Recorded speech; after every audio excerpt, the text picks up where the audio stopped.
What we're going to do, guys, is we're going to look at now electrolysis.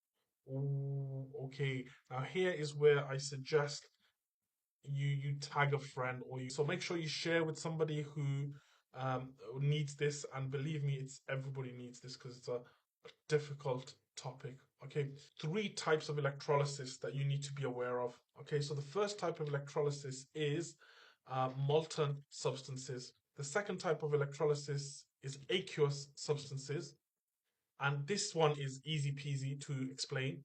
This one is tricky. I won't say it's difficult, it's tricky. Aqueous substance, aqueous substance, uh, and it's kind of tricky, right?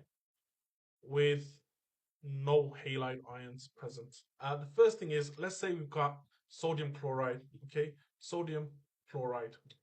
And the first thing what you need to know is, and I'm going to put the state symbol in there, solid. And my question to you is, can we carry out electrolysis on NaCl solid? What we're saying is that when an ionic compound, good, when it's solid, it cannot conduct electricity, right?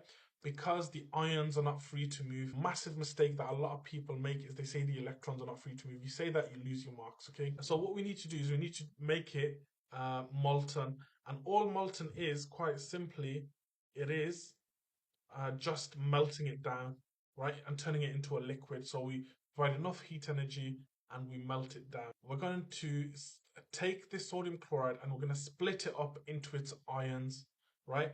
Now, and this is why I started right at the beginning with understanding ions, right? So if we've got NaCl and we're going to split them up into the ions, what ions are going to be formed from NaCl? They'll split up into Na plus and Cl minus. Okay, so that's what it's going to split up into. It's going to split up into Na plus and Cl minus, because this is in group 1 and this is in group 7. Now, the important thing to note about molten and what makes it very easy is there's no water to consider, right? So there's no water to consider. So you don't need to worry about the water. And so basically, all you have to do now is think about panic. And basically, what this stands for is positive anode. So the anode is positive basically, and negative is cathode, right? So that's what you got to remember. Now we got to figure out what's going where, and it's quite simple. And now what I like to do, and what I like to tell all my students to do, is to look and say anode, and then I always write to like to write positive because I forget. And then you got to look at these two. So which one of these two, the Na or the Cl, which one of these two is going to go to the anode, Cl minus, right? So the chlorine will form here. Now, in terms of the half equation, is we start with Cl minus, and then what's going to form? So this now is for higher only. So this bit is for higher only, right? So you don't need to worry about this. So Cl minus, unless you're doing higher, it is diatomic, and so it's going to become Cl2. We need to balance the atoms. So we've got two, yeah, that's and so it's going to be two minus here, and therefore we're going to lose 2 electrons here, right? So just make sure that's balanced, make sure the charge is balanced, yes. And so because it's losing those electrons, this is basically oxidation. At the cathode half equation, what do we have? How do you know something is diatomic? Oh, good question, Jesse, I like it. So basically, here's the rule for diatomic, right? Uh, when on their own, that means they're not bonded with anything. Following are always diatomic, always diatomic. So they come as pairs. Hydrogen, H2, O2, hydrogen, oxygen, nitrogen, and all of group 7, right? Yeah, good. So this is the rule. All of these are always going to be diatomic, okay? And then with the cathode, and basically when on their own, metals are always monatomic. When on their own, that means not bonded with anything, metals are always uh, mono monatomic. The cathode itself is negative, so the oppositely charged ion will go to it. So the oppositely charged is sodium. So we're going to say it's going to be Na plus. When a metal is on its own, what does it form? It is Na. The atoms are already balanced because it's 1, 1. Okay, so that is how you do it. Now, this is exactly the same aluminium oxide.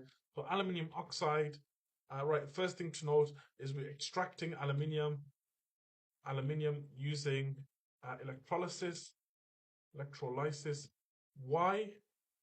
Because it's too reactive to extract via carbon,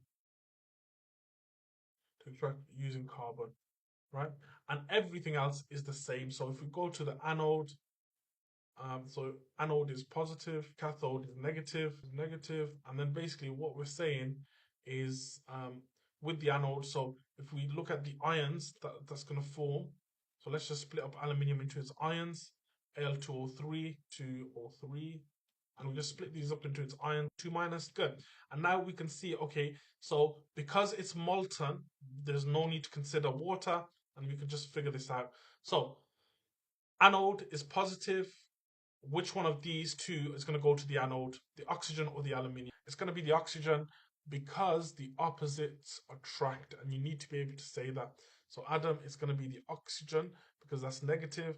This is positive. Opposites attract. Right, good. So you're going to have O2 minus, that's the charge. And then you're going to have, what does that form? That forms O2 because it's diatomic when it's on its own, as we said earlier. Now we need to balance the atoms. So I've got 2 on this side, so I need to put 2 on this side. Now I need to balance the charge. The charge here is 4 minus because of that big 2. So now I need to add 4e minus here. And in terms of the cathode is negative. So what's going to go to the cathode? Is it the aluminium or the oxygen?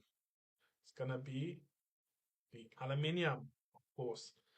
Aluminium 3 plus. Once it gets to the other side, how do I write it? It's going to be Al, aluminium, which is monatomic. And now I need to cancel these charges and then just balance that out with the electrons, which is on this side, which is 3e minus. Now I'm just going to end with this one bit of information that you need to know, which is the electrodes need to be replaced during the electrolysis of aluminium oxide. Why is the question? Why is that the case? The oxygen reacts with the carbon electrodes, which produces carbon dioxide. So the electrode decreases in size and needs to be replaced. One final thing, guys, about this I want to say is the cryolite is used because it decreases the melting point of aluminium oxide. Therefore, you need less energy, less heat energy to melt it. So therefore, you're saving on cost, right? So it makes it a little bit cheaper to extract, and that is cryolite. Okay, I hope this was useful, guys. If you are new here, make sure you follow and yeah, take it easy, guys.